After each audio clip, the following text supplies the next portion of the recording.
Well, it's been about a week and a half, and the cab is still hanging there. I haven't been here in a while. I just love all the commenters on the hinges. All the hinges for this thing, and how these hinges. You got to have hinges for your 6000R series tractors. Well, unfortunately for them, there is no such a kit. Sorry about your luck. You can tell me I'm wrong all you want. I'm right, you're wrong. Get over yourselves. So I've been sick as hell. No, it's not coronavirus. Teresa took a test. She's got the same thing I got. She's still alive, and I'm still alive, and Dad's sick now. But, the irony of stupidity here with people, all right? Sometimes you can tell people things and show people things, and they're just like, yeah, no, that there's something else wrong with it. That's why there's a problem. There's something else wrong with it. You don't know what you're doing. You're going to put that thing back together, and it's going to be 500 hours, and it's going to be junk. You'll be doing the same thing again. Okay. All right. I don't know what I'm talking about. I'm just some dumb farmer, who mechanics on things for, a lot. And, I seem to get stuff done, but who the hell am I? I'm just some dumb farmer, right? I just love it. You gotta love it when there's people out here in the world that have never touched the thing that you're working on. And even though I've never touched the thing that I'm working on, but the thing that I'm working on, and they've never touched, and they have no clue, they just think they do, and they're gonna tell me what I am doing is wrong. Which is fine, I guess that's just the way that works, and I'm not complaining about people like that, but I guess I am complaining about people like that because, this drum here, well, that drum's no good, you got to replace that because if they don't run freely on that, it'll cause the clutches to burn out again. Okay, you're right, I agree, but unfortunately for y'all, there's no wear on this drum. ZF is really cool about how they build these things. John Deere doesn't do this, but these wavy springs here, you see, they separate everything when it disengages, so they separate. All right, well, isn't that nice, right? They separate out. They do that so that you don't have they separate it so that you don't have a problem with the,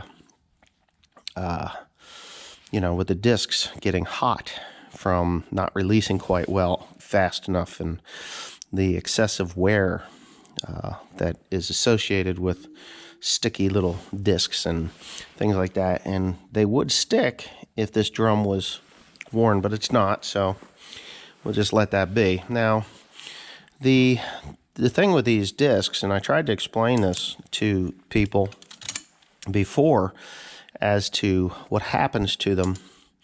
So, because this is a loader tractor, and you can see that this steel here is either warped or this disc is warped, but what happens with loader tractors is that they're constantly going in and out, forward and back, forward and back, forward and back, forward and back.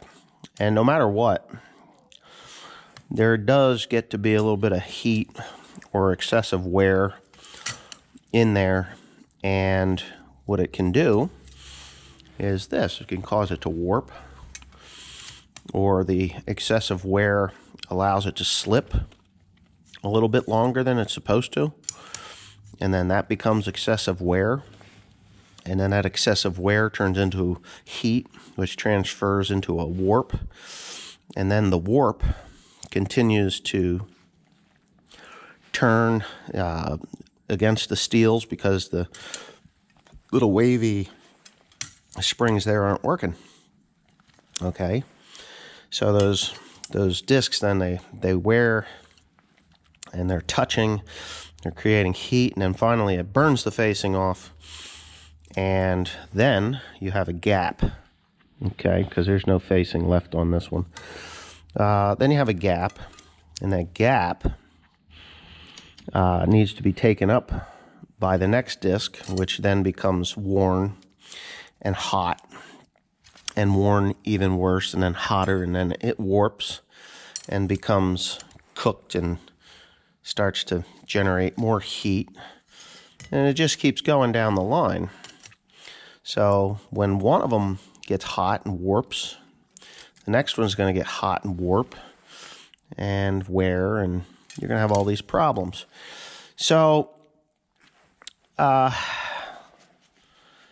it's just a cascading problem. Doesn't mean that there's something else wrong in the transmission, because I know there's a lot of guys who are like, oh, the sealing rings. Well, the sealing rings are just fine. If you didn't know, I did a pressure test on this particular transmission. A fellow gave me the gauges, sent them to me, and said, hey, I got these gauges, and these are the parameters that you need to check to make sure that your pressures are just fine. The pressures in the forward clutches checked out to be perfect, and the pressures in the reversing clutches, they checked out to be perfect as well. The problem is that the damage was already done to the discs, and they were slipping. So forward, reverse, forward, reverse, forward, reverse, forward, reverse, wear, warp, heat. Next thing you got, that discoloration there, and the collapse of the transmission. I am not scared to put this transmission back together the way it was. I will say this, though. I'm not going to put these clutches in here. I think these steels are okay, but the clutches themselves are not up to par as far as I'm concerned. I think there were some bits and pieces that left that particular pack and migrated over to this pack and caused some problems within there. There's a couple of chips and things like this, and I can show you here, like right here. I don't know if you can see that. It's so minute, but it probably wouldn't make a damn bit of difference, to be honest with you. But because I'm rebuilding that half of the pack, I may as well rebuild the other half of the pack so that it's nice and fresh. Now, there's the hydro, and then there's another packs in there. Those packs are just fine. There's nothing wrong with them. Nothing went through them. Those are the higher speeds in the transmission. There's planetaries in there and other clutch packs and stuff, but nothing takes the abuse like that particular one right there. So those are your low gears. The 0 to 3.5 mile an hour is where those burned out. So, yep, that's your loader range. That's where things are used the most. Excuse my coughing. I got to find another cough drop. I think I got one in here someplace. So, yeah, so I'm not going to tear into this particular transmission any farther than what I've already done. I have ordered parts from John Deere, obviously I have, and I have parts that are going to come from ZF so that I can redo this. And then I've got a whole bunch of stuff that I have to do in here, mostly cleaning in there. There's some hoses that are going to have, lines that are going to have to be replaced that go up to the front end. That damper there, I may be replacing that damper that's in there. There's a whole bunch of things up in here that need to be cleaned and inspected and possibly replaced before I go to put that unit in there. I did order this particular part here, so this has got to come apart. It's going to be a pain in the ass because I have to get that nut off of there, and I have to have it held by something to get that nut off of there. So I don't know if I can do it I'm not sure if I can do that with just an impact gun or what, but I don't know. But that has to be replaced. I can't leave that the way it is. Excuse me. Did get a new Park Paul spring ordered, this guy here. It's real simple to replace. Just pop that nut out of there and the spring comes out and replace it. That spring has been substituted by another spring.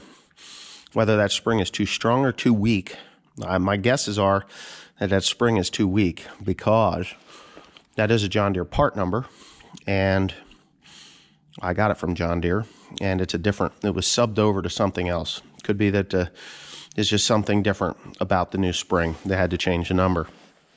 The sealing rings there are all good. Obviously, there's no issues with them. They will squeeze back down as you slide that drum back in there, and life will be good that way. I'm not worried about those sealing rings, because when you do put the sealing rings in, there's a forcing cone here, and there's nothing worn down in there. I have my bore scope out, and I look down in there, and there's no wear, no excessive wear, nothing strange, odd, or something that's going to cause a concern as for the operation of this clutch pack. So, yeah, it's not rocket science. And quite honestly, I found this transmission to be quite simple. Unfortunately, for most uneducated and uninformed minds, this transmission was quite simple to deal with.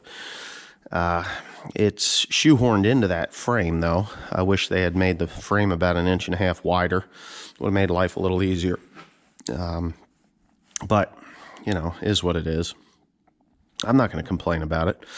Just going to be a matter of saying, hey, let's get this thing back together again, and we'll get her back together again, and life will be good. So, anyway, I guess this is my video for today. I'm not really going to be doing any work to it today at all. I'm going to go get a load of lime, which will be the first thing that I've done in almost 2 weeks, because of whatever this bug is, this flu, or I'm pretty sure it's the flu. I don't know. No high fever, just achy and cold and, you know, that sort of stuff. So, yeah, we've been doing some scrapping, and that's why there's a bunch of tires and stuff floating around here, because we scrapped a bunch of stuff out. Timothy's still sick, so, yeah, but that's okay. We'll cut those tires off of there, probably scrap those rims too. I don't know. There's no need for them. But this place is a slopping mess. Oh, just a slopping mess. I think the last thing I had in there was lime, wasn't it? Yeah. So, everybody's asking me how this trailer's holding up, and honestly, I think the trailer's holding up just fine. So, it should hold up just fine. It's a good trailer. I was actually surprised that it didn't have more wear from the lime on the floor. It doesn't seem to be bothering it at all. Oh yeah.